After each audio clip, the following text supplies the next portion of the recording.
Opinionate. It is our new studio, which we are still a work in progress. Obviously, we have opened up our restaurant in Humboldt, Fugetaboutit too, and the Humboldt Cafe. It is going exactly the way we wanted it to. It's growing every day, giving us an opportunity to learn what the hell we're doing, see where the mistakes are, and try and fix them before you see them. Most of the feedback has been just unbelievably awesome. The breakfast is not maybe quite what everybody wants. They want eggs to order and stuff. It's really not what we're going to be doing here. We have the breakfast sandwiches, the brazones, and the homemade waffles, which are from scratch, a recipe I came up with 30 years ago that everybody seems to really enjoy. The wopsicles, potato cakes, things like that. I think it's a great breakfast, but it may not be what you're looking for. But anyway, I don't want to make this an infomercial for Forget About It too. Just trying to keep you updated. We're going to be talking today. We're not going to do a whole kind of podcast on certain things. We're going to talk about. I want to talk about this jagoff Mario Castro, I believe his name is. What a nuisance and a parasite this person is. Go around bothering people and in firemen's faces and police faces and putting down the police and the fire departments and this guy. I don't know what his gig is. He lives in a little shack over in Jeddo. It's no wonder because I don't think he works. He's just a piece of shit, and he's just a nuisance. People, I don't know anybody. I think he is trying to go viral with his videos, but he is dumber than a full bag of fucking rocks, this guy.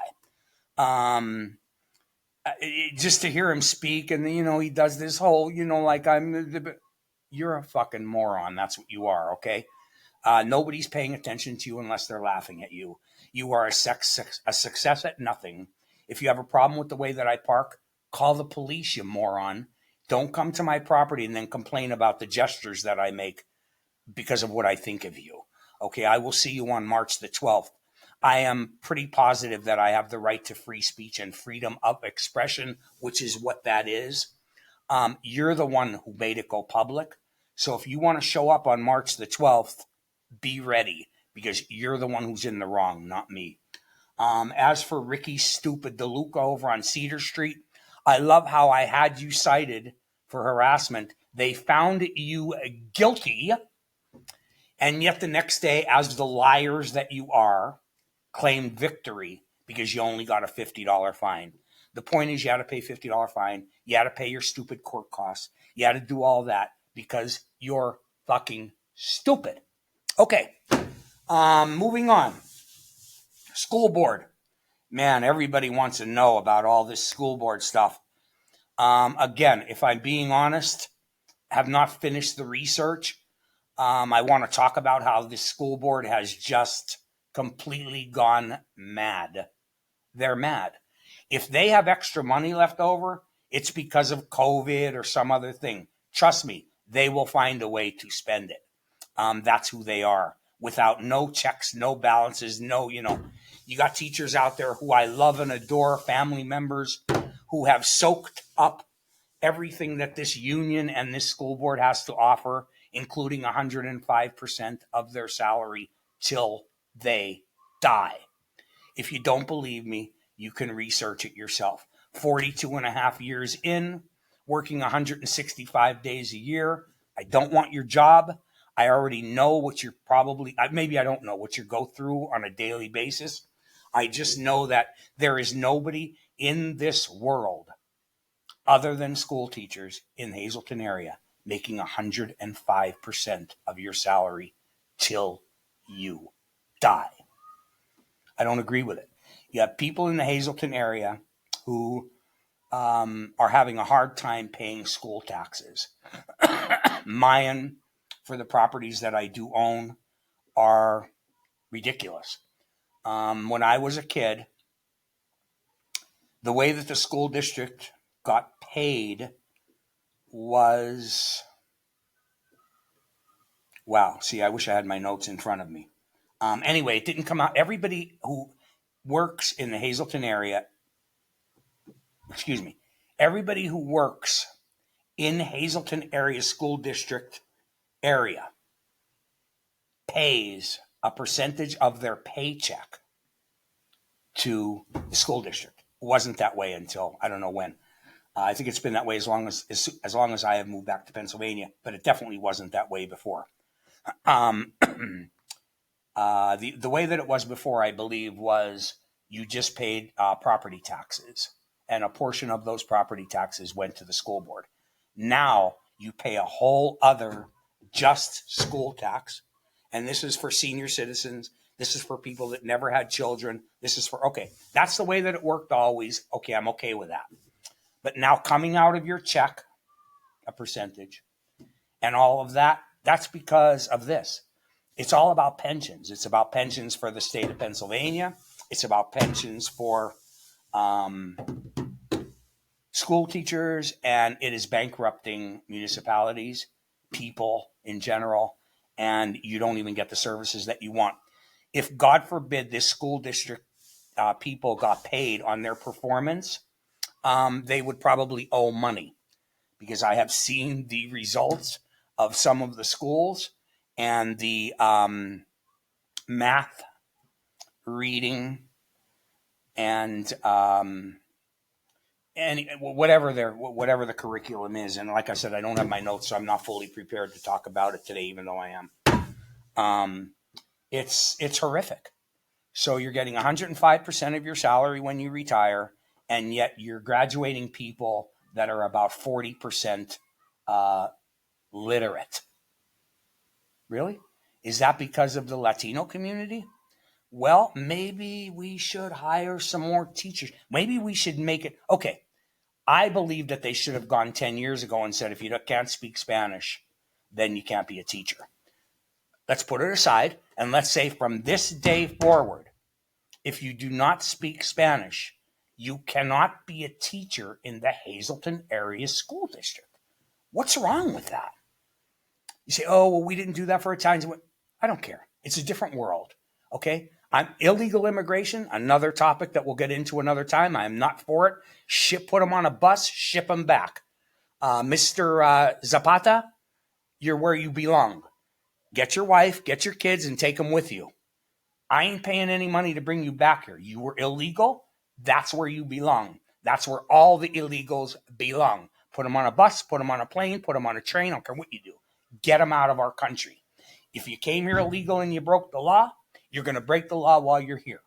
Get out. You don't belong here. Come in like the rest of us did. My great-grandparents. And all the other people that stand in line for 5 years, 10 years, waiting to get in here. Anyway, they are here. If you can't teach them, you shouldn't be a teacher. You should go find another job. And you certainly don't deserve 105% of your salary when you get done because you didn't teach them and you weren't able to teach them. I told you before, I've said before, I had somebody in administration say to me one time, we just throw our hands up. Yeah, until it's time to pick up the paycheck, and then you're all good. Then your hands out. You can't throw your hands up. That's not doing your job, and you shouldn't be paid to throw your hands up. All right. Let's see. We hit Mario Castro. We hit those other idiots on Cedar Street. I'm hoping that somebody buys their building and throws them out. It may be me. I'm not sure yet. Looking into it. Because they're not doing any business over there anyway. They don't have anything. They're subleasing most of their stuff, and they weren't even supposed to do that. It's illegal. It's not in their lease to be able to do that. Pretty sure the landlord didn't know that was happening. These are the people who accuse people of doing stuff that they themselves are doing. So maybe they have a VIN plate making machine. I don't know, because I never heard of it, but he certainly knew about it. What else? Where are we? I think that's about it. Like I said, I was not prepared to completely do it, but everybody, everywhere I go, is asking, when are you going to do another podcast? What's going on? What's going on was I was so busy trying to get this restaurant open and the new notary over here in Humboldt, which isn't open yet, by the way, that I just haven't had time. The studio is here. Like I said, it's still a work in progress. We're going to do some decorating and stuff like that, and we have some guests lined up, and I just keep putting it off because I'm so busy already doing what I'm doing. I'm working 7 days a week, 14 hours a day, which is what I do. I'm not complaining. That's who I am. We're building the garages over there on 19th Street.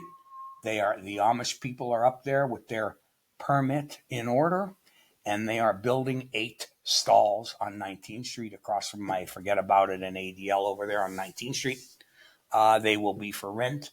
I believe we probably have all of them rented already, but if you're interested, you can call me on my cell, 570-751-6790, and we'll set you up with that. But like I said, I think we may have most or all of them already rented. The garage should be done in about 2 or 3 weeks, weather permitting. He told me actually 2 weeks, and they started yesterday. I think that's about it. I appreciate you watching. If you have not subscribed, please do so. All it does is let you know when we tape another one of these. I appreciate everyone. I am the luckiest guy on the planet. And I appreciate all of your support for all of my ventures. If you don't agree with me, that's okay too. Disagreement is what this is all about, is a back and forth. And sometimes people convince me that I am wrong. As a matter of fact, I had a post up a couple days ago. The post was about Easter pies. I'm sure a bunch of you saw it. My frustration is that I just spent a ton of money opening a new restaurant besides the one that I already have. And we sell Easter pies, and we have licenses and insurance, and we have people that we pay and utilities that we pay and insurance that we pay. And the health board comes around and makes sure everything is good. And we make sure that everything is good. I think I have the absolute cleanest restaurants in Hazleton. If you disagree, please let me know why. And I don't like the fact that people can advertise on Facebook or otherwise to sell products out of their kitchen at home without their kitchens at home being licensed. I'm not the guy who calls the health department and complains. Haven't quite decided if I'm going to do that or not. But I just think that it's wrong. Anybody who disagrees with me has not spent $250,000 on a couple of businesses to sell Easter pie, only to have somebody that's going to make them out of their kitchen. You can't go pick them up because they're at their house and they deliver them. You know who I'm talking about. And it's just wrong. It's just wrong. In the old days, my mother made 20 Easter pies, and we couldn't eat them on Good Friday when she made them. And then we would eat them on Saturday. And then on Easter, she would cut them in quarters, and we would go to all the relatives' houses, and she would give them a quarter, and they would give them a quarter, because they were always all different a little bit. So by the time we got home on Easter night, we had 10 different kinds of Easter pie that we would enjoy then for the rest of the week. The original, and there's nothing wrong with that. And there's nothing wrong with you making all the Easter pies that you want to. And even if you want to sell them, that's fine.